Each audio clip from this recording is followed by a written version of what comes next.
అన్నట్లే నేను దేవాధిపతిని, మంత్రము నాకే దక్కుతుంది. లేదు దేవేంద్ర, దేవతలకా దానవులకా అనే నిర్ణయం పరీక్షాధారంగా జరుగుతుంది. పరీక్ష? అవును దేవేంద్ర, ఆ మంత్రాన్ని కావాలనుకున్న వారు ఎవరైనా సరే ఆ పరీక్షకు నిలవాలి. నేను ఏ పరీక్షకైనా సిద్ధమే పరమేశ్వర. మరి దేవేంద్ర నీవు? నేను పరీక్షాంశం ఏమిటో తెలుసుకోవాలనుకుంటున్నాను. పరీక్ష నిర్వహించే వారి ఇష్ట ప్రకారం జరుగుతుంది దేవేంద్ర. పరీక్షను ఎదుర్కొనే వారి ఇష్ట ప్రకారం కాదు. పరీక్ష ఏమిటనేది, ఎలా జరుగుతుందనేది ఈ నిర్ణయం కేవలం పరీక్షాధికారిదే. అయినా నీవు తెలుసుకోగోరుతున్నావు గనక విను. సంజీవని మంత్రం ఎవరి వశమవుతుందంటే, ఎవరైతే ఓ సంవత్సరం పాటు భూమి మీద 365 రోజులు వృక్షానికి తలకిందులుగా వేలాడి నీటిని ఆహారాన్ని త్యజించి కేవలం నేలరాలిన ఆకుల మంట పొగను పీల్చాలి 1 సంవత్సరం. నీకు సమ్మతమేనా దేవేంద్ర? శుక్రాచార్య తమకు? హే మహాదేవా, నాకు దేని గురించి చింతలేదు. పరీక్ష ఎంత దీర్ఘమైనా, ఎంత కఠినమైనదైనా సరే నాకు తెలియవలసింది ఒక్కటే, పరీక్ష ఆరంభం ఎప్పుడని. తమరది తెలియజేసి కృప చూపండి. ఈ అనుష్ఠానమును నేను ఈ క్షణం నుండే ప్రారంభిస్తాను. ఒకటి గుర్తుంచుకోండి శుక్రాచార్య, ఈ అనుష్ఠానమునందు తమ ప్రాణములు కూడా పోవచ్చు. నేను ఆచార్యుడను గౌరీనాథ. ఏ ఆచార్యుడు తన ఆచారాన్ని పాటించడో అతడికి ఆచార్యుడనిపించుకునే అధికారం ఉండదు. నేను సంజీవిని మంత్రాన్ని లోక కళ్యాణార్థం అర్థిస్తున్నాను. ఆ సాధనలో నా ప్రాణాలు పోయినా నాకెలాంటి చింత లేదు. హే మహాదేవా, తమరు అనుష్ఠానానికి తిథిని, సమయాన్ని నిర్ధారించండి. ఈ అనుష్ఠానం రానున్న సోమవారం అమావాస్య రాత్రి ప్రారంభించవలసి ఉంటుంది. రాత్రి కాగానే మీరు వృక్షానికి తలకిందులుగా వేలాడుతూ వచ్చే ఏడాది సోమవారం నాటి అమావాస్య వరకు నేల రాలిన ఆకులకు మంట పెట్టి ఆ పొగను నిరంతరం పీలుస్తూ ఉండాలి. అనుష్ఠాన సమయంలో మీరు మౌనవ్రతాన్ని పాటిస్తూ ఉండాలి. ఈ అనుష్ఠాన సమయంలో తమ పరిసరాల్లో ఏమి జరిగినా తమరు పెదవి విప్పి పలుకరాదు. హే శివశంకర, పాహిమా. అనుజ్ఞ ఇవ్వండి మహాదేవా.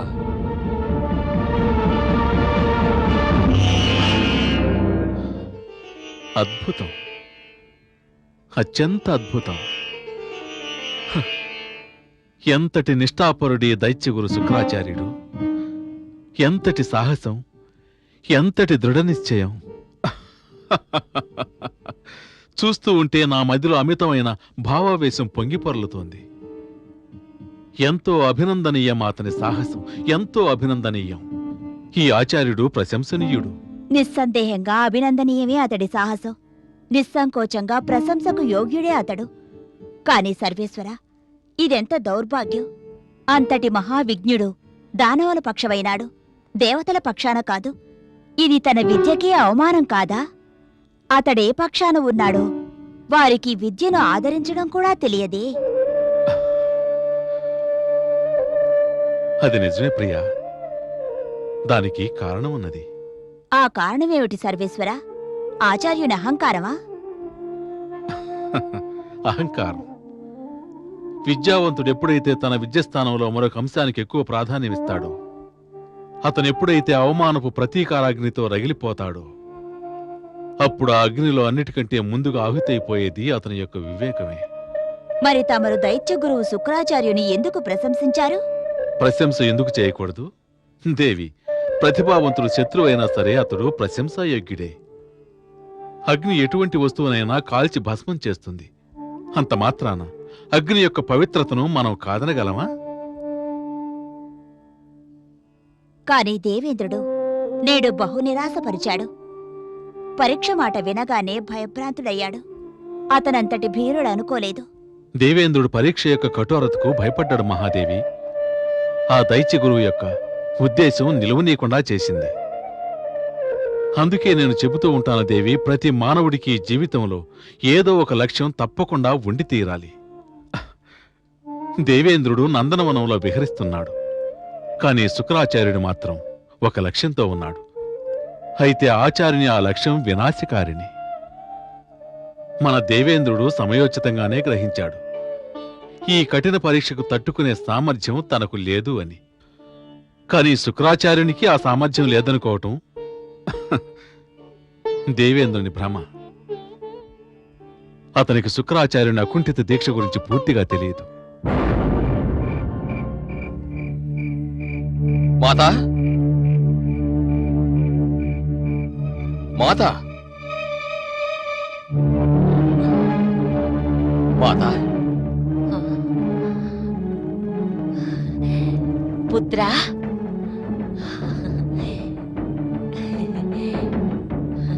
ఆయుష్మాన్ భవ. నేను తమ ఆశీర్వాదం పొందాలని వచ్చాను మాతా. నా ఆశీర్వాదం నీకు సదా ఉంటుంది పుత్రా. నా ఆశీర్వాదానికి నీవే ప్రథమ మరియు అంతిమ అధికారివి. కాని ఎల్లవేళలా విచారమలముకునే నీ వదనంలో నేడు హర్షము ఉల్లాసము చూసి నా హృదయంలో ఆనందానికి హద్దులే లేకుండా ఉన్నాయి. తప్పకుండా ఏదో శుభ సమాచారమనే తెచ్చుంటావు. అవును మాత, నేను సంతోషంగా ఉన్నాను. నేను మహాదేవుని సమక్షములో ఒక అనుష్ఠాన దీక్షను స్వీకరించాను. నీ జీవితమే ఒక అనుష్ఠాన స్ఫూర్తిదాయకము పుత్రా. ప్రత్యేకించిందులో విశేషమేమిటి? ఈ అనుష్ఠానం అన్నిటికంటే భిన్నమైనది, అన్నిటికంటే కఠినమైనది. నా పుత్రుడికి ఈ అనుష్ఠానం అంత కఠినమైనదని నేను నమ్మలేకున్నాను. అది నిజమే మాత.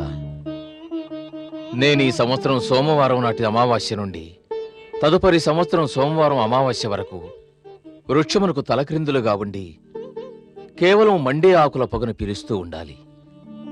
ఏమిటి? కాని ఇంతటి కఠినమైన అనుష్ఠానాన్ని స్వీకరించడానికి కారణమేమిటి పుత్రా? నాకు సంజీవని మంత్రం కావాలి మాత. మహాదేవుడు నియమం ప్రకారం సంజీవని మంత్ర ప్రాప్తి కొరకు నేనీ అనుష్ఠానాన్ని పరిపూర్తి చేయక తప్పదు. కాని పుత్రా, సంజీవిని మంత్రము నీకెందులకు? నా దానవ శిష్యులకు జీవప్రదానం చేయుటకు, వారిని మృత్యువు నుండి రక్షించుట కొరకు, దేవతలను పరాజితులను గావించుటకు, నాకు జరిగిన అవమానానికి ప్రతీకారం తీర్చుకొనుటకు. నేను నిన్నింతవరకు ఏ కార్యము చేసినా నిరోధించలేదు. కాని ఒక విషయం మర్చిపోరాదు. శత్రువులను జయించడానికి చరిత్రహీనులతో చేతులు కలిపితే ఏ ప్రయోజనమూ ఉండదు.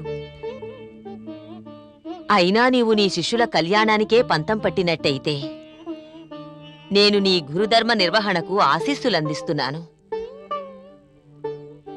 నా పుత్రుడు స్వీకరించిన అనుష్ఠానానికి నేను గర్విస్తున్నాను. చరిత్రలో నీవొక తార్కాణంగా నిలుస్తావు. ఇటువంటి ఆలోచన నా పుత్రునికి మినహా మరెవరికీ రాలేదు, భవిష్యత్తులో రాదు. నేను నా మాత నుండి ఇదే ఆశిస్తున్నాను. ఇది నాకు ఆశీర్వాద బలాన్నిచ్చి ఇష్టాభీష్టాన్ని నెరవేరుస్తుంది. నాకెంతో గర్వంగా ఉన్నది పుత్రా. నా పుత్రునికి గల ఒకే ఒక లక్ష్యం అసంభవాన్ని సంభవం చేయడమేనని. నాకు అండగా నా మాత ఆశీర్వాద బలమున్నది. అందువలనే అసంభవాలను సంభవం చేయగలుగుతాను. ఇక నన్ను తమరు ఆశీర్వదించండి. ఈ అనుష్ఠానంలో నేను సఫలీకృతుణ్ణి కావాలని. యశస్వీ భవ పుత్రా. అనుజ్ఞ ఇవ్వండి మాత.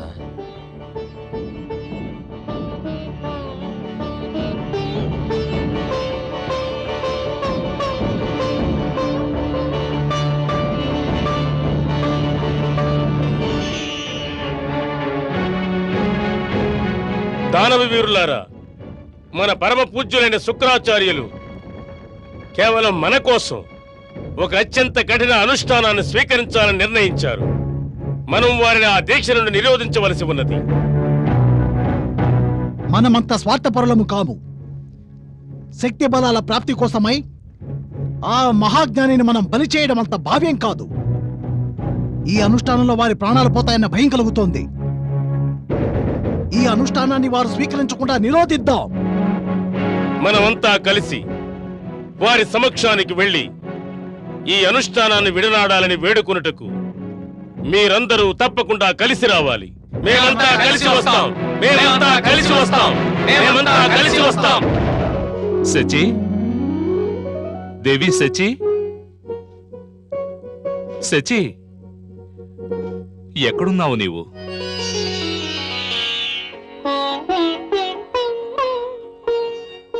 నేడు తమరెంతో ఆనందంగా కనిపిస్తున్నారు స్వామి. అవును దేవి, నేను ఈ రోజు అత్యంత సంతోషంగా ఉన్నాను. శత్రువులు తమ కంఠానికి ఉచ్చును బిగించుకుంటున్నారు. అది వారి కంఠాలను కోయవచ్చు. సంతోషించడం సహజమేగా. తమరి ప్రస్తావన గురు శుక్రాచార్యుల గురించే కదా? హా, నా ప్రస్తావన ఆయన గురించే. గురువు శుక్రాచార్యులు మనపై పగ సాధించాలని ఒక కఠోర దీక్షను స్వీకరించారు. 1 సంవత్సరంలో కాదు, 1 వారంలోనే ప్రాణం విడుస్తాడు. నీకు తెలుసు, ఒకవేళ మనకే దైత్యులకు నడుమనున్న శుక్రాచార్యుడు తొలగిపోతే మనం క్షణాలలో దైత్యులను మట్టు పెట్టవచ్చును. కానీ గురువు శుక్రాచార్యులు తన అనుష్ఠానములో సఫలమైనట్లయితే? దేవి, పూర్తిగా 1 సంవత్సరం వరకు వృక్షానికి తలకిందులుగా వేలాడి పొగ పీల్చడం ఏ ప్రాణికి సాధ్యం కాదు.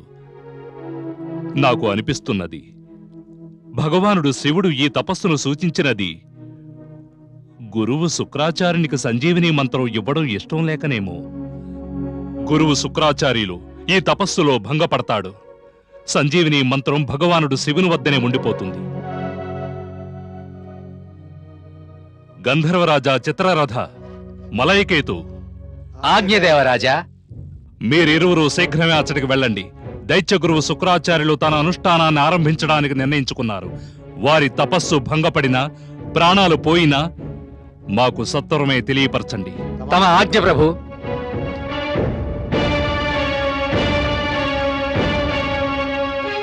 చూస్తూ ఉండు దేవి, వారు తిరిగి వచ్చి దైత్య గురువు శుక్రాచార్యుల తపోభంగ సమాచారం తెలపడానికి ఎంతో సమయం పట్టదు. శుక్రాచార్యుని వ్యూహము చక్రధారికి సందేహము, దానవరక్షణ లక్ష్యము కాగా దీక్షను బూనెను ఆచార్యుడు. విజయకేతనం శాశ్వతమనుకుని వివసుడాయను దేవేంద్రుడు. వినయహీనుడై విజ్ఞతమరచి వాచాలత చూపే మహేంద్రుడు. వాచాలత చూపే మహేంద్రుడు. విష్ణుపుర